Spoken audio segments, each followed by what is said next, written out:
Welcome to Business Innovators Radio, featuring industry influencers and trendsetters sharing proven strategies to help you build a better life right now.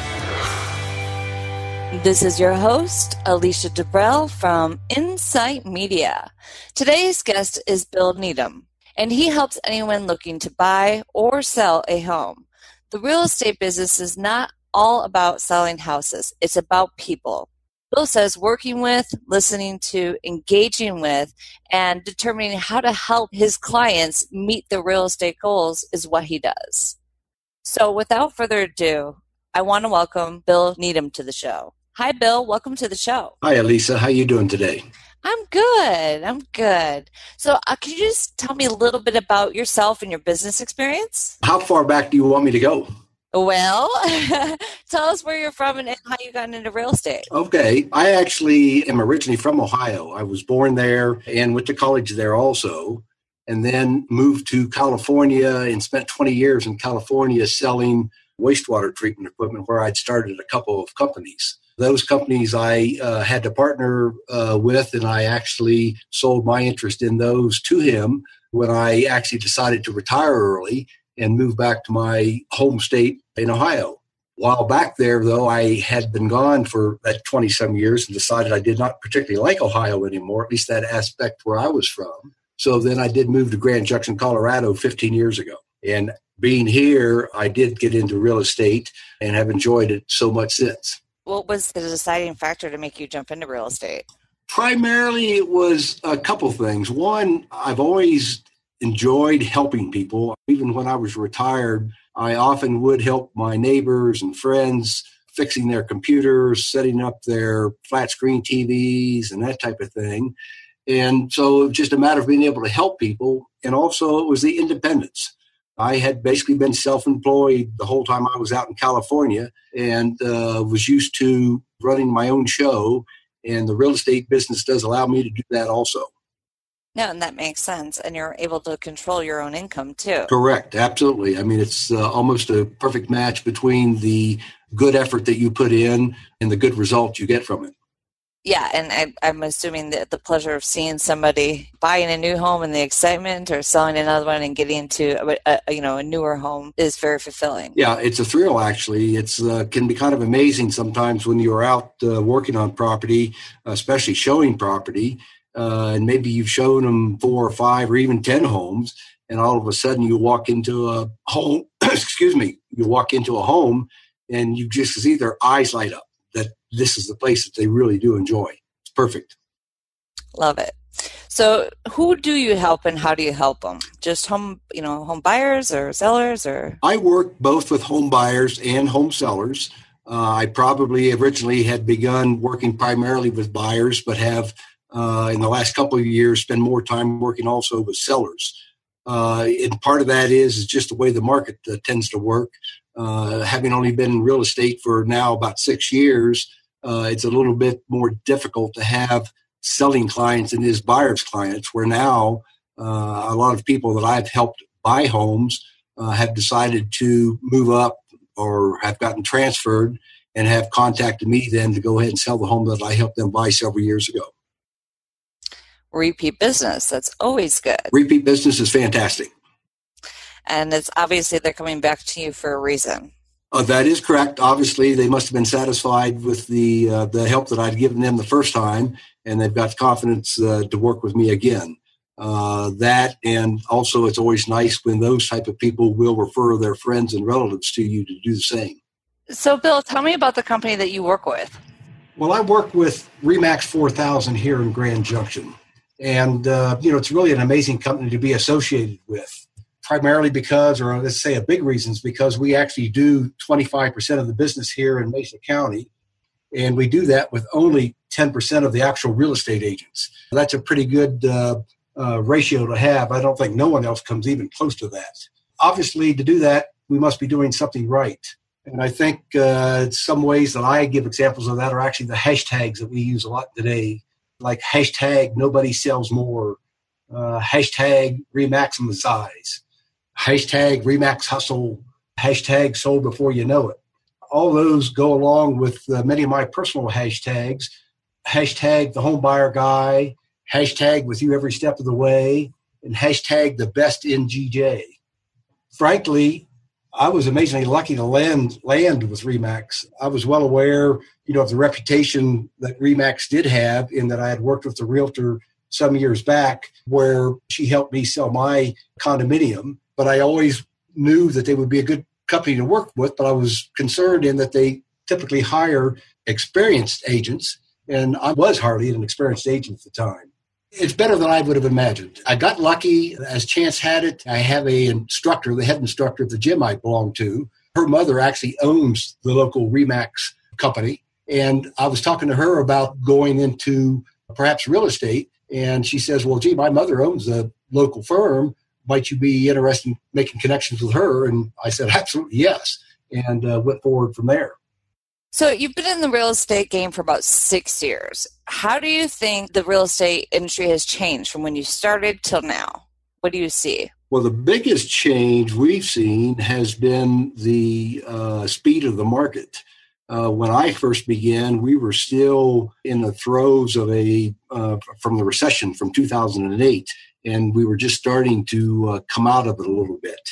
The Denver area, which we often get compared to, although we are entirely separate because we are 4 hours away and in an entirely different market, has been booming now probably for 4 years. Where with us, we had been kind of moseying along until last year when it started to pick up. And this year so far has been crazy, where we are actually seeing now multiple offers on properties for sale, where Denver has been seeing that for several years now. What do you think the change is by you that's causing that upswing?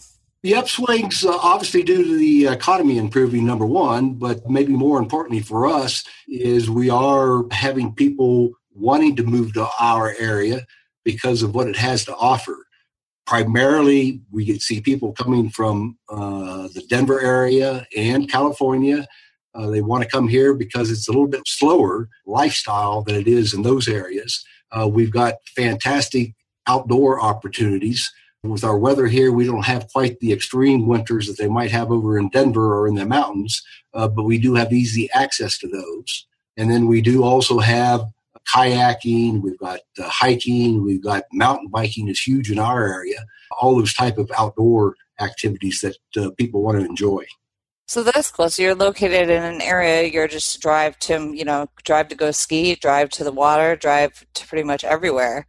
That sounds like a great location, very centered. Yeah, very centered location. You can even go a little bit farther out. All those things you can do within a couple-hour drive. The fact is, within, say, a day's drive, you can actually go to a multiple number of national parks. You can even get up to Yellowstone from here in a day's drive, or drive all the way down to Phoenix in a day's drive. We are really centrally located, but you don't need to go that far.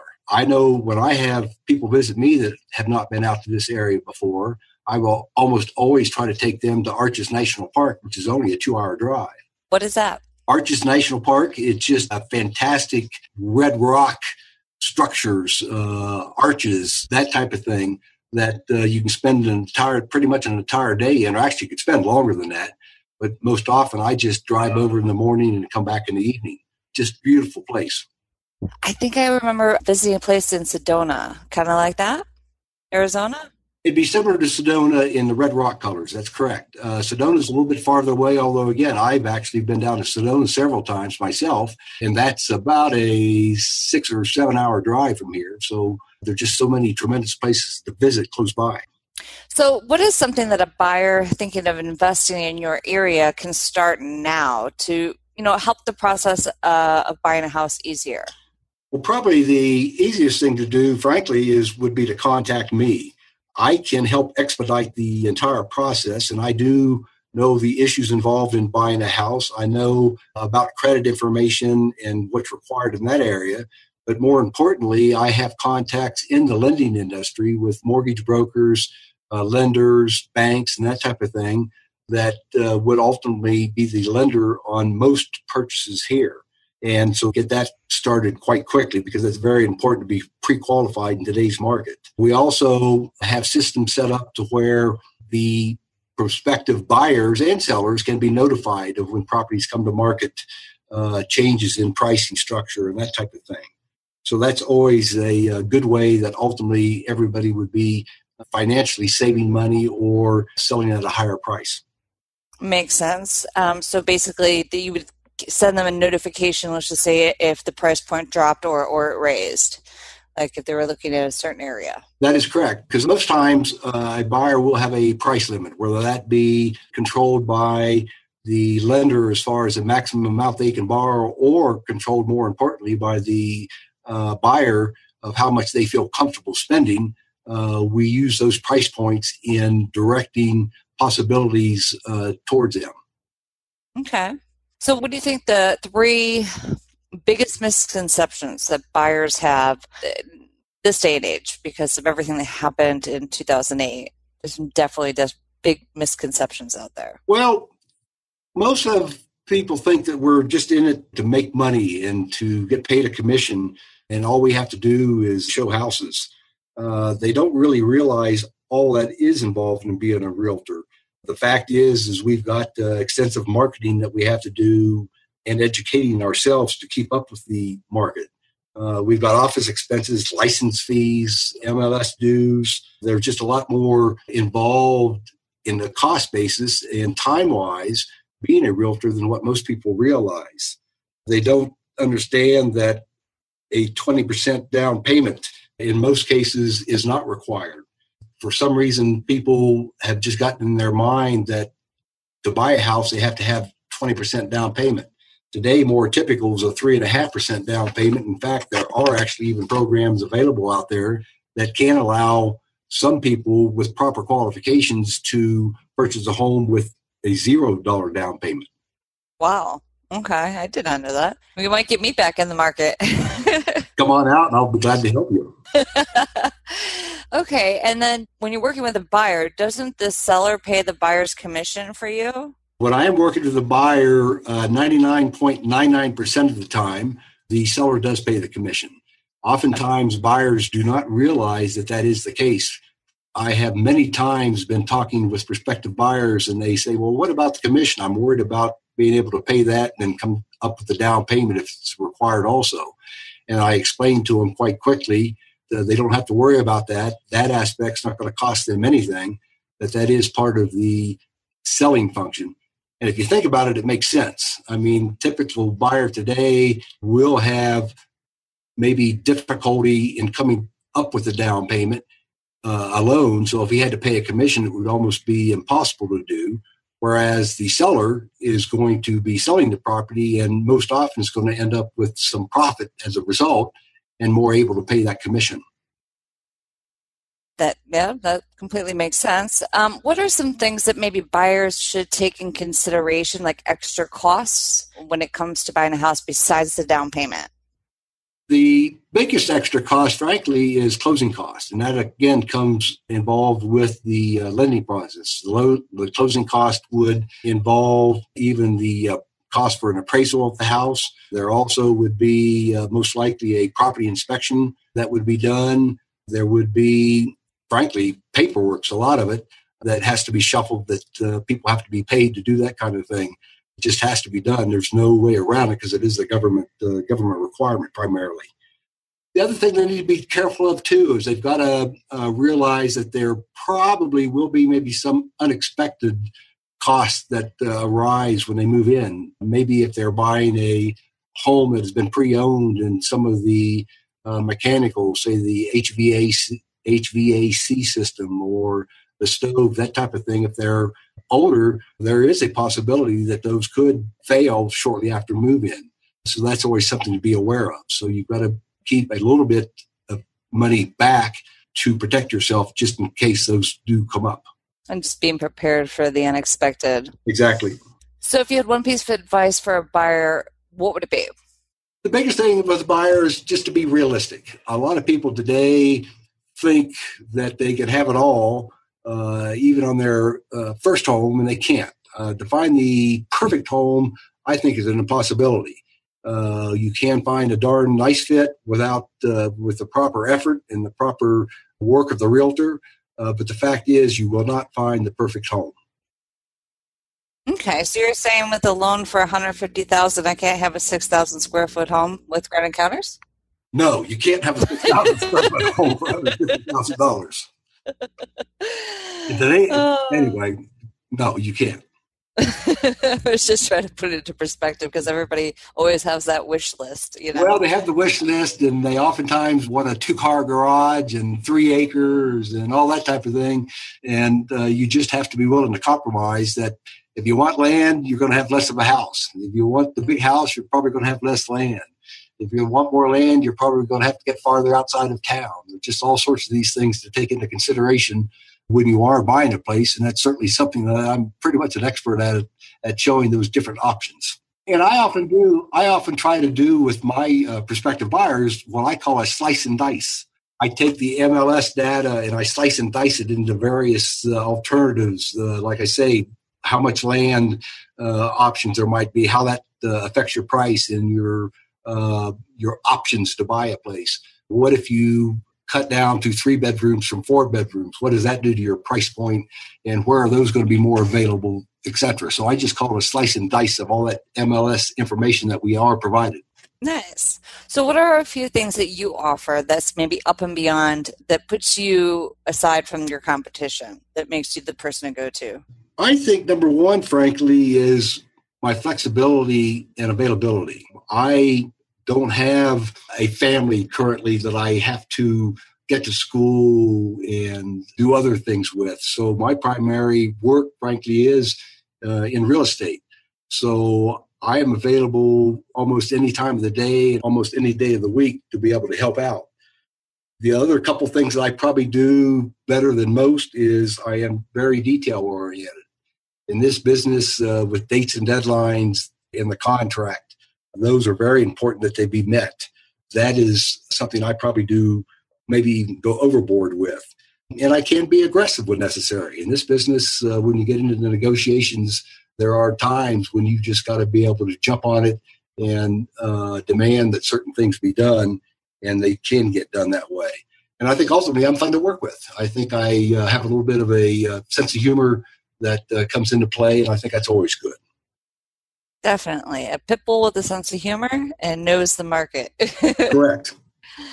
So in Grand Valley, is it more buyers or sellers that you're seeing? And what type of people are you seeing move into the area?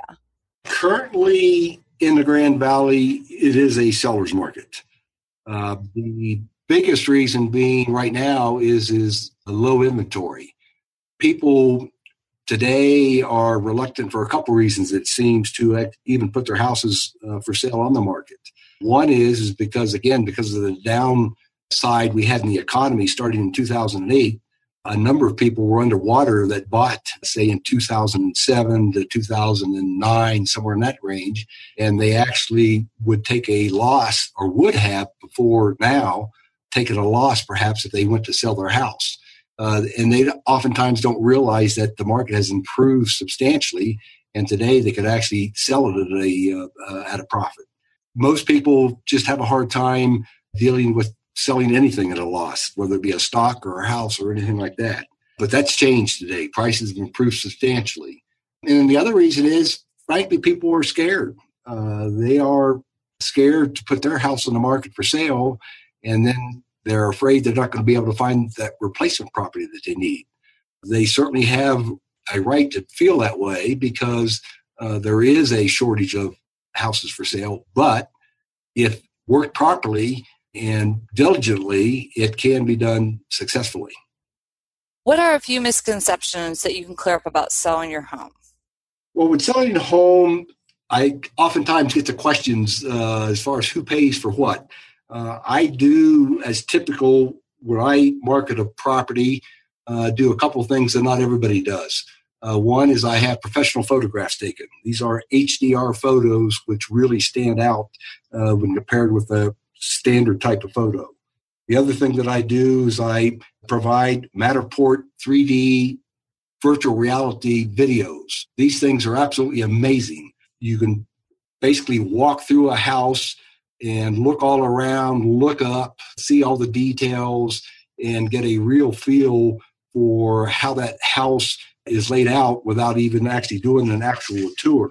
It would enable you probably to, or enable one probably to eliminate 50% of the houses they wanted to tour just by doing the video 3DR tours. All those things do cost money. However, those are all things that I myself cover the expense for and pay for them out of the commission that I get paid to sell the house. Okay, that makes sense. What about rehabbing? Because do you find that typical sellers think that they have to rehab their house to get the max amount of money? It depends entirely on the house. Rehabbing, probably not. If it needs to be rehabbed, frankly, the property should probably be marketed as a rehab property and have the proper person come in and buy it at a lower price point and pay for the money for the rehabbing.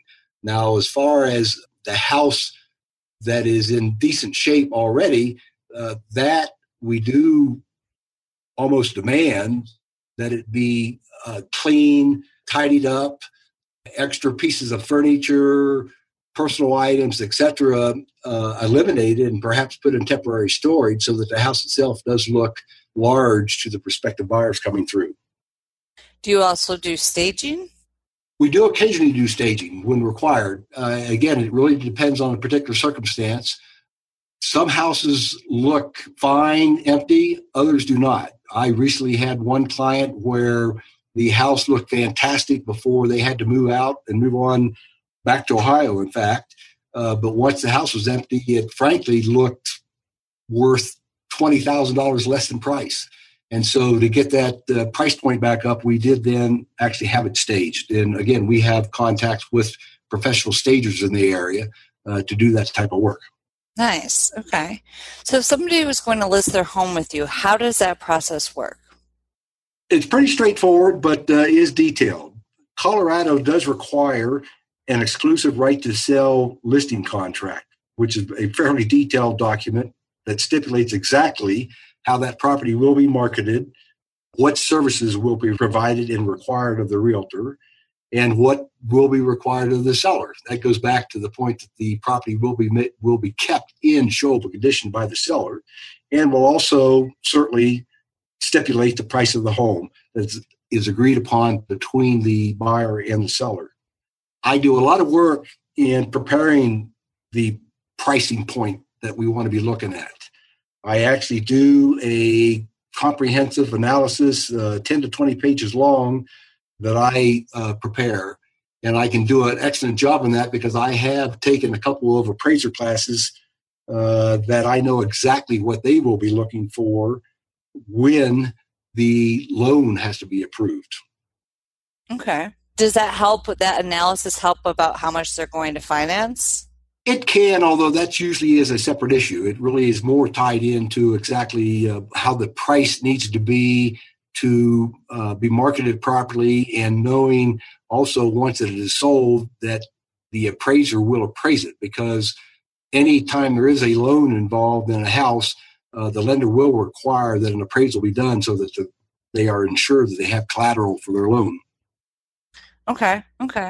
So if you had one maybe nugget of advice to give somebody that was going to list their home, what would it be? Well, one's kind of difficult to give, but I can give you, I think, two real quickly. The first one is clean. The house needs to be as clean as possible. Any repairs that you know that need to be done, it's better if you do them ahead of time and have those done before marketing the property. And then it has to be priced right. If it's priced too high, then people aren't even going to come through and tour it. They're going to look at it immediately and they're going to say this is overpriced, and they won't waste their time looking at it. So the price has to be right. And that's why your analysis, your report can help come into play and to put that into perspective. That's exactly right. That's why I do spend so much time and effort in getting that right. Because that's definitely important, especially when it's that big of a, it's a very big financial decision. So to be completely educated in the fact that you educate your clients first and foremost, that's really a huge asset. Absolutely. Because generally the house is the homeowner's largest asset. So it's most important to them financially. So I have one more question, and this is probably the most important. If somebody wanted to get a hold of you for your services, how would they go about doing that? Well, it's pretty simple. They can obviously call me at 970-765-4135, or they can obviously even text to that same number. If they would rather send an email, they can do an email to TheBESTinGJ, that's like GJ in Grand Junction, at gmail.com. And lastly, if they wanted to, they could certainly go to my website, which is www.thehomebuyerguidegj.com, where all my contact information is provided. There is even a form there they can fill out, and they can do some preliminary searches on their own. Nice. Okay. And so your website has all the listings that are available in the area too? That's correct. It does. It has very good photos, search capabilities, etc. Nice. Okay. Well, Bill, I just want to say, first of all, I love the fact that you are really educating your clients when you're working with them. You're a funny guy, but you're a pit bull. So you're somebody who gets the job done, and that you really take this investment from your clients seriously, because you're right. It is most likely the biggest investment that they'll make in their life. So I think that that's amazing. And I think that anybody in the Grand Junction area would be privileged to, have you as their real estate agent. Thank you. I do appreciate that, and I agree with you. All right, guys. Well, you just heard from Bill Needham, and this is your host, Alicia DeBrell from Insight Media. Until next time. Thanks for listening to Business Innovators Radio. To hear all episodes featuring leading industry influencers and trendsetters, visit us online at businessinnovatorsradio.com today.